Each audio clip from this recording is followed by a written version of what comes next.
আসসালামু আলাইকুম এভরিওয়ান, আশা করি আপনারা অনেক ভালো আছেন। আমি আজ অনেক বেশি বিজি ছিলাম। আজকে আমি বাইরে যাইনি, আমার বাচ্চাদের নিয়ে আমার হাজব্যান্ড বাইরে গিয়েছে।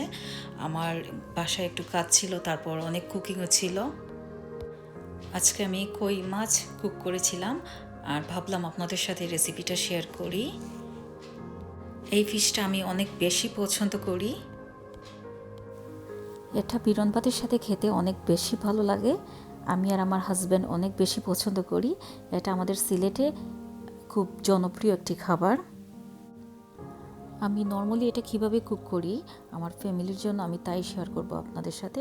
আপনারা আমার সাথে থাকবেন। আমি বাচ্চাদের জন্য চিকেন বের করেছি কুক করার জন্য, সেই সাথে আমি কই ফিশ বের করেছি, এটাও কুক করব। সেই সাথে এই সার্ডিন দুটোও কুক করব আমি। এটা হচ্ছে বাটারনাট স্কোয়াশ, এটা খেতে অনেক বেশি মিষ্টি। আমি এটা চিকেনের সাথে কুক করব, সেই সাথে একটি ভাজিও প্রিপেয়ার করব। এটা বাংলাদেশের মিষ্টি লাউয়ের টেস্টের মতো, আর এটা অনেক বেশি হেলদি। আমি এই বাটারনাট স্কোয়াশ দুই সাইজে কেটেছি, একটা দিয়ে আমি চিকেন কুক করব আর একটা দিয়ে ভাজি করব। আমি এই সার্ডিনটাও কুক করব, একটু অরেঞ্জের পিল দিয়ে ভাজি করে নেব, খেতে অনেক বেশি টেস্টি হয়। আমি এই বাটার স্কোয়াশ দিয়ে চিকেন কুক করে নিয়েছি, তারপরে এই বাটার স্কোয়াশ দিয়ে আমি একটি ভাজিও প্রিপেয়ার করলাম।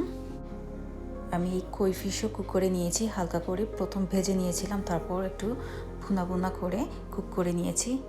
আমি সার্ডিনটি এইভাবেই প্রিপেয়ার করে থাকি, অরেঞ্জ পিল দিয়ে। এটা খেতে অনেক বেশি টেস্টি হয়, আপনারা এটা অবশ্যই ট্রাই করবেন।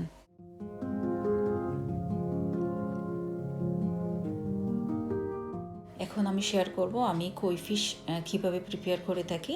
আমাদের এখানে কই ফিশ অলরেডি প্যাকে এভাবে কিনতে পাওয়া যায়। অনেক সময় ক্লিন করা থাকে, তারপরেও অনেক সময় ভালো করে আবার ক্লিন করে নিতে হয়। আমি একটু লবণ, একটু হলুদ, লেমন জুস আর পানি এগুলো দিয়ে ভালো করে ক্লিন করে নেই।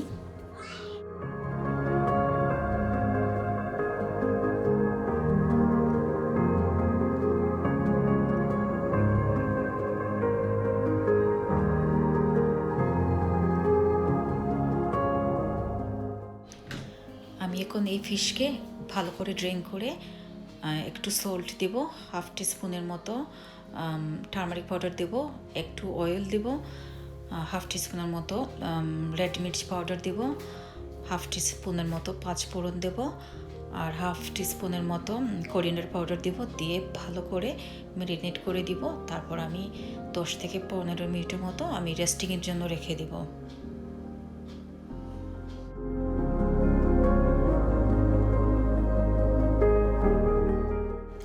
আমি এখন একটি প্যানের মধ্যে আন্দাজ করে তেল দিয়ে দেব। তারপর তেলটা একটু গরম হওয়ার পর আমি এই ফিশগুলোকে হালকা করে ভেজে নেব।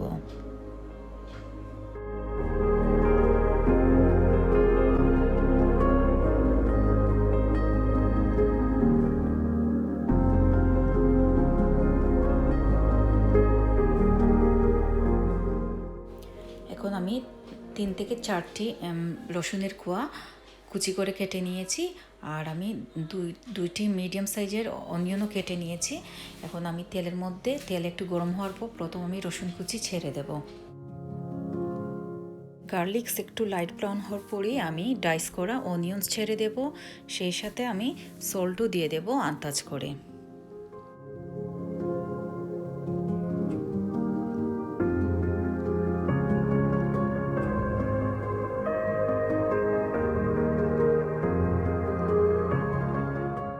যখন অনিয়নস একটু সফট হবে আর হালকা বাদামি কালার হবে, তখনই আমি আস্তে আস্তে স্পাইস ছেড়ে দেব। আমি হাফ টিস্পুন টার্মারিক পাউডার ছেড়ে দেব, 1 টিস্পুন রেড চিলি পাউডার ছেড়ে দেব,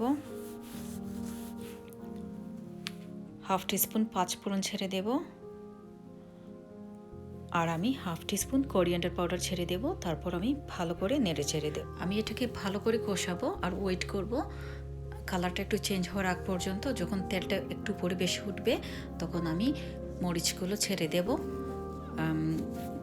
গ্রিন চিলি আর যেটা আমি রেড চিলি নর্মালি ইউজ করে থাকি সেটা ছেড়ে দেব, ছেড়ে ভালো করে নেড়ে চেড়ে দেব। এখন আমি ভাজা ফিশগুলো খুব কেয়ারফুলি স্পাইসের মধ্যে দিয়ে দেব। তারপর হালকাভাবে নেড়ে চেড়ে দেব যাতে ফিশগুলো ভেঙে না যায়।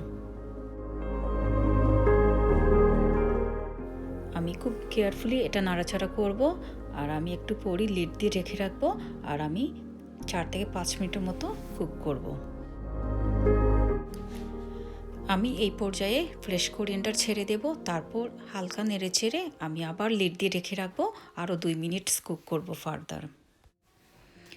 এই কই মাছ নর্মালি আমরা বিরন চালের সাথে খেয়ে থাকি। এটা সিলেটে অনেক বেশি জনপ্রিয় একটি খাবার। আমি বিরন চাল ভালো করে ধুয়ে ড্রেন করে রেখে নিয়েছি, আর আমি একটি পাত্রের মধ্যে ভালো করে পানি বয়েল করে নিচ্ছি।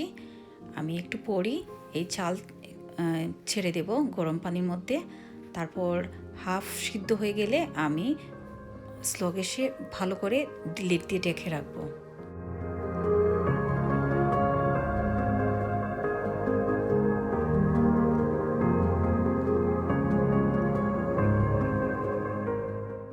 আমার এই কই ফিশের রেসিপি আপনারা অবশ্যই ফলো করবেন। এটা খেতে অনেক বেশি টেস্টি হয়, আর বিরন চালের সাথে হলে তো কথাই নেই। আপনারা অবশ্যই ট্রাই করবেন। আর আমার এই রেসিপি ফলো করে যদি আপনাদের ভালো লেগে থাকে আমাকে কমেন্ট বক্সে অবশ্যই জানিয়ে দেবেন। আপনাদের পজিটিভস কমেন্ট পড়তে আমার অনেক বেশি ভালো লাগে। যারা অলরেডি আমাকে সাবস্ক্রাইব করেছেন তাদেরকে অসংখ্য ধন্যবাদ আমার পাশে থাকার জন্য। আর যারা এখনও করেননি প্লিজ আমার চ্যানেলটা সাবস্ক্রাইব করে নেবেন, সেই সাথে বেল আইকনটাও ক্লিক করে নেবেন।